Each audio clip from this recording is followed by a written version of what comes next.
Hello everyone, welcome to the knowledge board. आज जो हमारा टॉपिक है वो है भारत की जनजाति, इंडियन ट्राइब्स। ये ऐसा टॉपिक है ज्योग्राफी का जिसको हम निग्लेक्ट करके चलते हैं। हम नदियाँ, पर्वत, पहाड़ सब पढ़ लेंगे, लेकिन हम जनजातियों को साइड करके चलते हैं, जबकि ये एसएससी का एक फेवरेट टॉपिक है। एसएससी का ही नहीं, रेलवे का भी, अदर एग्जाम्स का भी ये टॉपिक है जो ऐसी जनजाति आपसे पूछ लेंगे जिसके बारे में आपने नहीं पढ़ा होगा, या पढ़ा होगा तो फिर वो सबने पढ़ा होगा।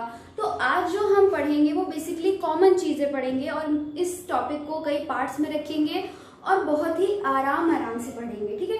तो सबसे पहले बात आती है कि जनजाति क्या है, इस शब्द का क्या मतलब है। देखो, जनजाति एक समुदाय है, लोगों का समुदाय है, एक सोशल ग्रुप है। कौन सा सोशल ग्रुप? ऐसा सोशल ग्रुप जिनकी अपनी अलग भाषा है, अलग पहनावा है, अलग खान पान है, उनके अपने अलग त्योहार हैं, अलग संस्कार, अलग रीति रिवाज है, ठीक है, अलग हैं। लेकिन जो आधुनिक समय में चल रहा है उससे अलग, मतलब वो आधुनिकता को नहीं अपना रहे हैं, हम जो आधुनिक मॉडर्न कल्चर है उसको नहीं अपना रहे हैं, उससे कट के रहते हैं, बल्कि और साथ में ही जो मॉडर्न कल्चर है, जो मॉडर्न लोग हैं, उनसे वो अपने आप को असुरक्षित भी महसूस करते हैं। जनजातियों को आदिवासी के नाम से भी जाना जाता है, वनवासी के नाम से भी जाना जाता है, पहाड़ी जनजाति के नाम से भी जाना जाता है, इनफैक्ट असभ्य के नाम से भी जाना जाता है, क्योंकि जो प्रेजेंट में हम लोग जो नॉलेज ले रहे हैं वो नॉलेज उनके पास नहीं है। जो प्रेजेंट में जिस लैंग्वेज को हम पढ़ रहे हैं उन्हें उस लैंग्वेज का ज्ञान नहीं है, इस कारण हम उन्हें असभ्य जनजाति भी कहते हैं, ठीक है। तो बात की मैंने कि जनजातियों को आदिवासी बोलते हैं, तो इससे आपका एक क्वेश्चन बनता है कि आदिवासी शब्द का प्रयोग सर्वप्रथम किसने किया था? आदिवासी किसने किया था? ठक्कर बप्पा ने।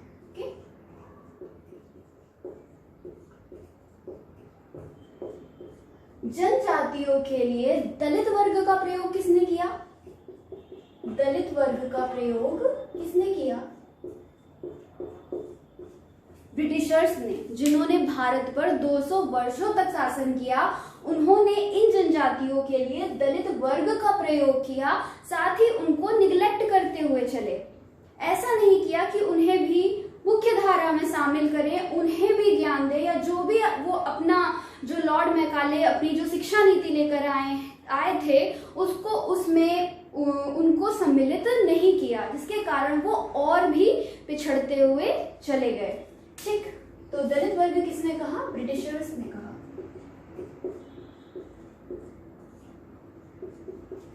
फिर आता है पर्वतीय जनजाति, किसने कहा?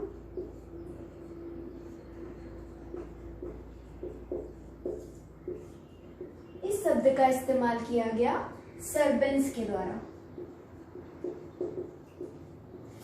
इन तीनों में जो सबसे ज्यादा इंपॉर्टेंट है वो आप इसको मार्क कर लेना कि आदिवासी शब्द का प्रयोग किसके द्वारा किया गया था?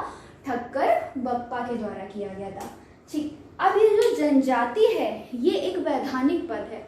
कैसे? क्योंकि हमारे संविधान में इस शब्द का प्रयोग किया गया है। क्या प्रयोग किया गया है? अनुसूचित जनजाति।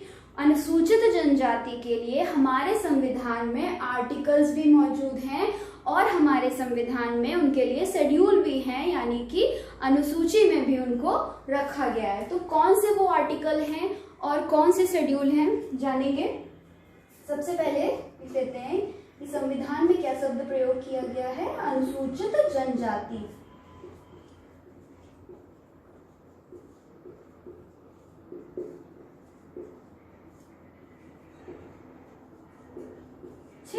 इसीलिए हम कहेंगे इसको कि जनजाति जो है एक वैधानिक पद है। इसको आप नोट कर लीजिए, सिर्फ इतने पार्ट को, इसको मैं रब कर देती हूँ, फिर इसको आगे बढ़ाते हैं।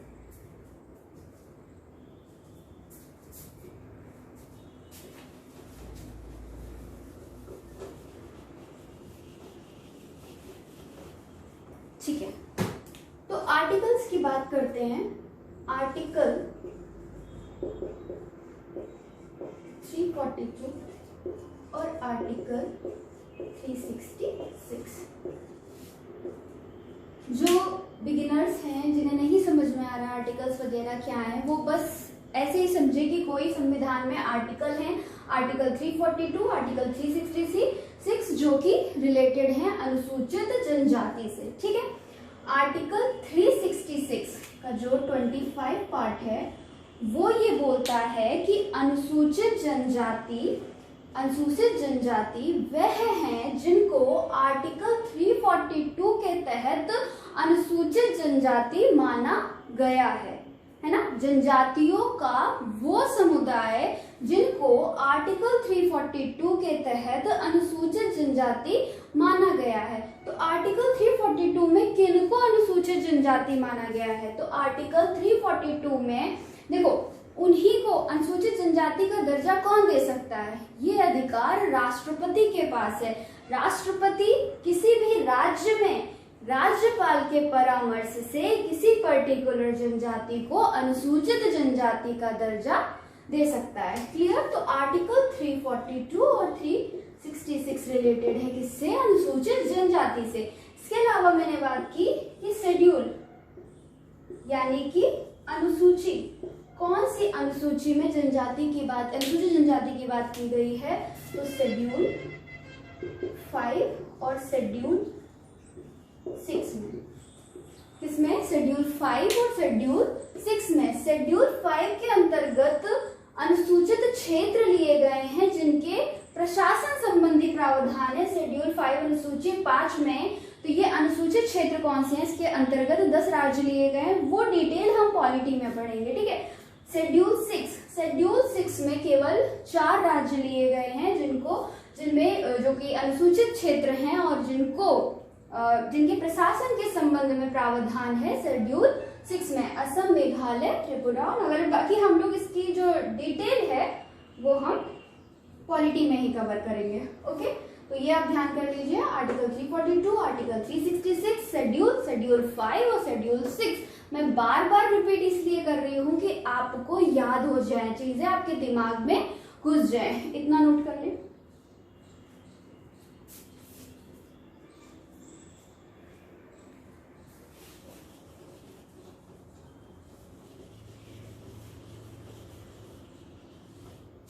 ठीक है, अब बात करते हैं कि जो जनजातियां हैं वो भारत में है कितना उनका प्रतिशत है। क्या 1% है, क्या 2% है, या फिर बहुत ज्यादा 50% नहीं। उनकी जो संख्या है, जो परसेंटेज है वो है 8.6%। टोटल पॉपुलेशन का 8.6%। तो हमारी टोटल पॉपुलेशन कितनी है? मेरा क्वेश्चन है आपसे कि टोटल पॉपुलेशन कितनी है? 2011 की जनगणना के अनुसार अगर हम कहें तो कितना? 125 करोड़ है। प्रेजेंट की बात करें 135 करोड़ है। तो ये जो 8.6% बताया गया है ये 2011 की सेंसस के अकॉर्डिंग है। तो अगर हम लोग 125 करोड़ का 8.6% निकालेंगे तो कितना आएगा? करोड़ में कितने जीरो होते हैं? 7। ठीक, 8.6% हम निकालेंगे तो अप्रोक्सीमेटली जो आपका आएगा वो आएगा 10 करोड़। यानी भारत में 10 करोड़ जो जनसंख्या है वो जनजातियों की जनसंख्या है। तो एक बहुत बहुत बड़ी संख्या में हमारे देश में जनजातियां रहती हैं और उनका विकास बहुत जरूरी है, क्योंकि अगर हम उनको लेकर नहीं चलेंगे तो हम देश को विकसित कैसे, देश का विकास कैसे समझ सकते हैं, या देश को हम ये कैसे समझ सकते हैं कि पूरा देश हमारा साक्षर है अगर ये जनजातियां साक्षर नहीं होंगी। 10 करोड़ की जनसंख्या एक बहुत बड़ी जनसंख्या हो गई। ठीक है, इसी में थोड़ा और अंदर जाएंगे अगर हम लोग, जो आपका ये लिखा हुआ है 11.3%, यानी कि जो गांव है हमारे गांव में 11.3% जनजातियां रहती है। यानी उनकी जो टोटल पॉपुलेशन है उनका 11, इस 8.6 का नहीं, जो उनकी टोटल पॉपुलेशन है उसका 11.3% जनजातियां हैं। और शहरों में शहर की पूरी पॉपुलेशन का 2.8%। देखो मैंने बोला ना कि वो आधुनिक चीजों से, मॉडर्न जो कल्चर है उससे थोड़ा दूर हटके रहते हैं। तो जो शहर हैं वो मॉडर्नाइजेशन की तरफ आगे बढ़ रहे हैं, तो इसलिए शहर में आपको परसेंटेज कम दिख रहा है, आपको गांव में परसेंटेज जो है जनजातियों का वो ज्यादा दिख रहा है। ये गांव का है और ये शहर का है, ठीक है। फिर अगर हम ये जाने कि जनजातियों में पुरुष ज्यादा होते हैं या महिलाएं ज्यादा होती हैं, पुरुषों का प्रतिशत ज्यादा है या महिलाओं का प्रतिशत ज्यादा है, तो बहुत ही माइनर सा अंतर दिखेगा आपको, 1% का अंतर दिखेगा। पुरुष 50.26% और महिलाएं 49.74%।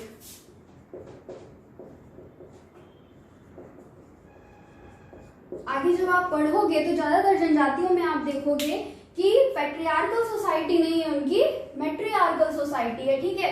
तो इसलिए ये वाली जो अंतर है वो ज्यादा नहीं देखने को मिल रहा है, ठीक।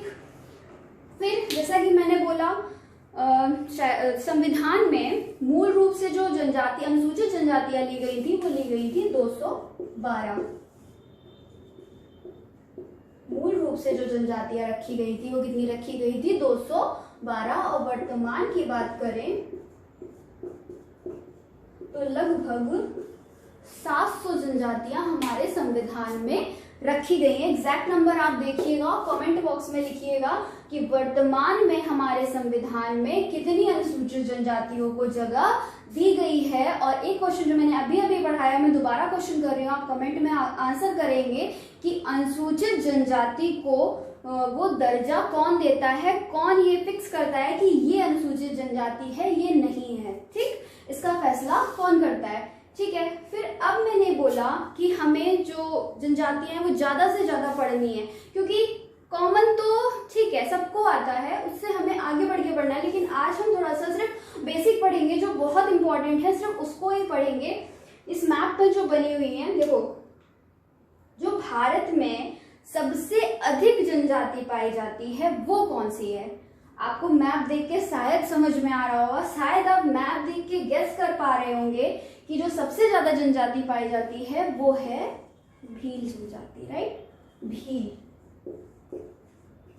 भील जनजाति, जैसा कि अभी हम लोगों ने यहाँ पर एस्टिमेट निकाला कि करीब 10 करोड़ जो हैं वो जनजातियां रहती हैं, तो भील उसमें से कितनी है? 1.7 करोड़। 1.7 करोड़ जो है वो केवल भील ही कवर कर रहा है। सोचो, करीब 700 जनजातियां, उसमें से 1.7 करोड़ केवल भील कवर कर रहा है। और उसके बाद जो दूसरे नंबर की सबसे बड़ी जनजाति है वो है गोंड। गोंड जनजाति, ये कौन कवर कर रहा है? सॉरी, मतलब ये कितना कवर कर रहा है? तो 1.3 करोड़ कवर कर रहा है। गोंड जनजाति कितना कवर कर रही है? 1.3 करोड़। क्लियर? तो अब एक एक करके देखते जाएंगे हम लोग। यहाँ से देखेंगे उत्तराखंड की जो सबसे बड़ी जनजाति है वो है थारू। इसके अलावा बहुत सारी हैं, मुक्सा और भी बहुत सारी हैं, तो वो हम अभी नहीं पढ़ेंगे। हम सिर्फ अभी जो एक सबसे बड़ी है वो पढ़ेंगे। क्लियर?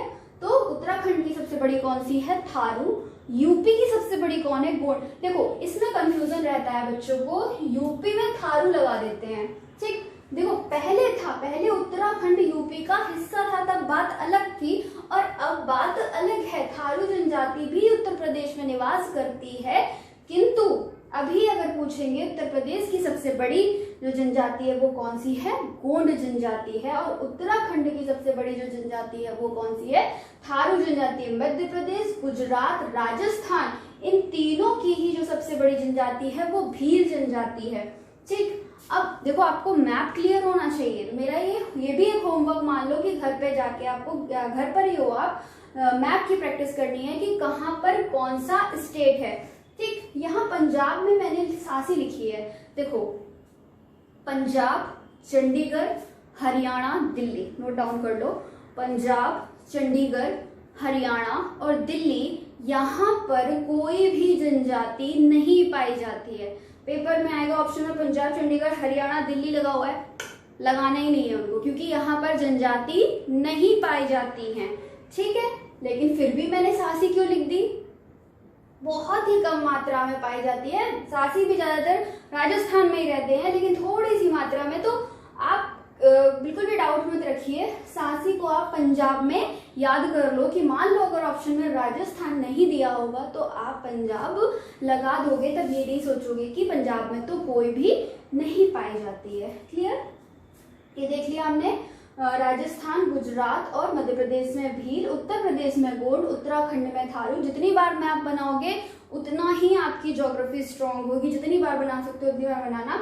मैं तो जितना पॉसिबल होगा आपको मैप बनवाऊंगी, ठीक है। हिमाचल प्रदेश में गद्दी, और भी बहुत सारी है, बक्कड़वाल, जद्दा, किन्नौर, पर जो सबसे ज्यादा इंपॉर्टेंट है अभी पहले उस पर फोकस करेंगे, ठीक। तो हिमाचल प्रदेश में गद्दी, जम्मू कश्मीर में गुज्जर, लद्दाख में चांगपा। देखो जम्मू कश्मीर जो है उसका वो डिवाइड हो चुका है, जम्मू कश्मीर अलग केंद्र शासित प्रदेश बन गया है, लद्दाख अलग केंद्र शासित प्रदेश बन गया है। तो अब अभी तक जो हम क्या कर रहे थे, जो सारी चीजें जम्मू कश्मीर की पढ़ रखी थी हमने, अब हमें उनको डिवाइड करके देखना पड़ेगा कि जो हमने नेशनल पार्क इकट्ठे जम्मू कश्मीर के पढ़ रखे थे वो हमें डिवाइड करने पड़ेंगे कि कौन सा जम्मू कश्मीर में है, अब कौन सा लद्दाख के क्षेत्र में चला गया है। तो चांगपा जनजाति कहाँ की?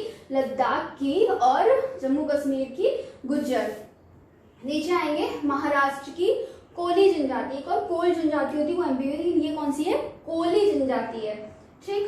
कर्नाटक की भारतीय जनजाति है। अगर मैं बहुत ज्यादा जल्दी पढ़ा रही हूँ तो भी कमेंट में बताना, और अगर मैं बहुत धीमे पढ़ा रही हूँ तो भी कमेंट में बताना, ठीक है। और रिपीट में बार बार इसलिए कर रही हूँ कि बस आपको याद हो जाएगी, ओके। नेक्स्ट केरल में मोपिला, तमिलनाडु में टोडा। ये टोडा जो है नीलगिरी की पहाड़ियों पर पाई, नीलगिरी की पहाड़ी आपकी इसी एरिया में मिलती है, तो वहीं पे टोडा जनजाति पाई जाती है। आंध्र प्रदेश में चेचू जनजाति, फिर आपका उड़ीसा में मोआंग, छत्तीसगढ़ में गोंड। तो गोंड कहाँ की हो गई? यूपी की प्रमुख हो गई और छत्तीसगढ़ की प्रमुख जनजाति हो गई। झारखंड की संथाल, क्लियर। फिर आपका ये मेघालय है। देखो मेघालय की लोकेशन आप कैसे ध्यान रखोगे, यहाँ पे आपका क्या है?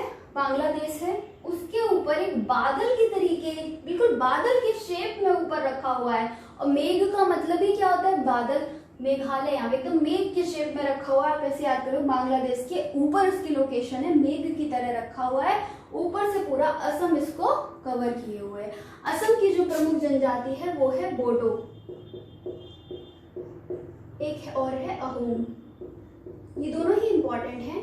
बोडो तो आपने बहुत बार सुना होगा कि जो बोडो जनजाति है वो बार बार नए बोडोलैंड की मांग कर रही थी। वो बोल रही थी कि ये ऊपर वाला एरिया हमें दे दिया जाए, असम से अलग करके हमें अपना बोडोलैंड दे दिया जाए, लेकिन अभी फिलहाल बोडो शांत हैं, वो अलग अपने प्रदेश की मांग नहीं कर रहे हैं, क्लियर। फिर ये आपका अरुणाचल प्रदेश, अरुणाचल प्रदेश की ये सारी ही इंपॉर्टेंट है, इतनी ही है और इतनी याद ही कर लो। डफला, मिरी, अबोर और मिसमी। कौन सी? डफला, मिरी, अबोर और मिसमी, ठीक। फिर नागालैंड की नागा जनजाति बहुत ही सिंपल है, नागालैंड में नागा जनजाति कोई दिक्कत नहीं है।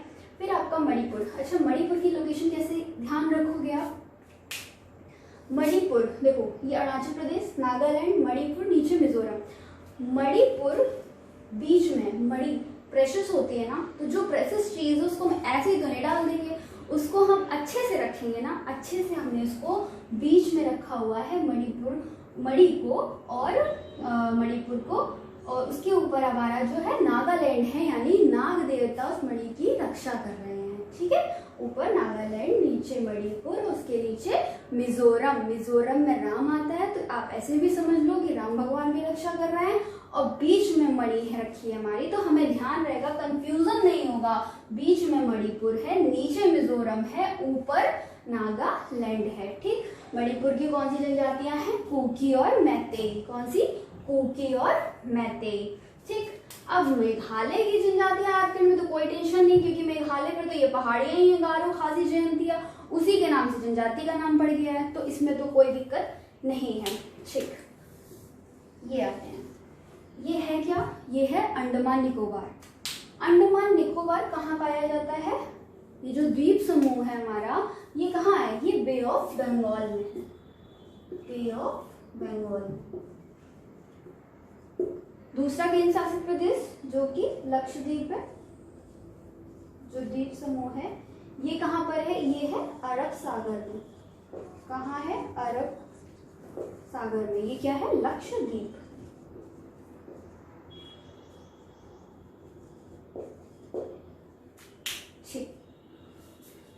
लिख रखा है PVTR। इसका क्या मतलब है? इसका मतलब है पर्टिकुलरली वल्नरेबल ट्राइबल ग्रुप।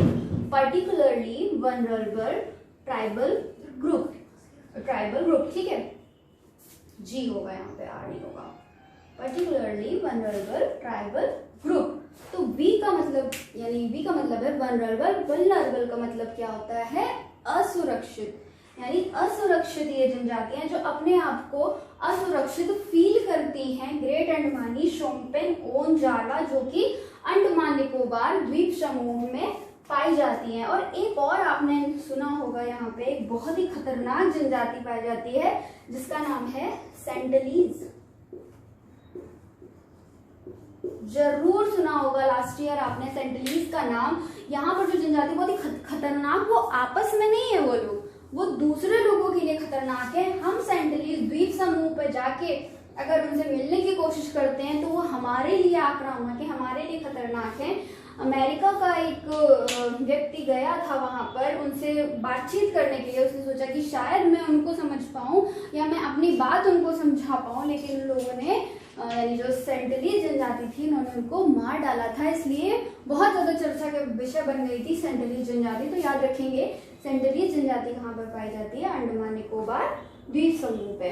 तो जो इम्पोर्टेंट थी, जो एकदम इम्पोर्टेंट थी, जो लगभग सबको पता है, जो आपको भी पता होनी चाहिए, वो सारी चीजें हमने इसमें कवर कर ली हैं। उसके बाद धीरे धीरे हम लेवल बढ़ाएंगे और 0 से हीरो बनेंगे। Okay, thank you.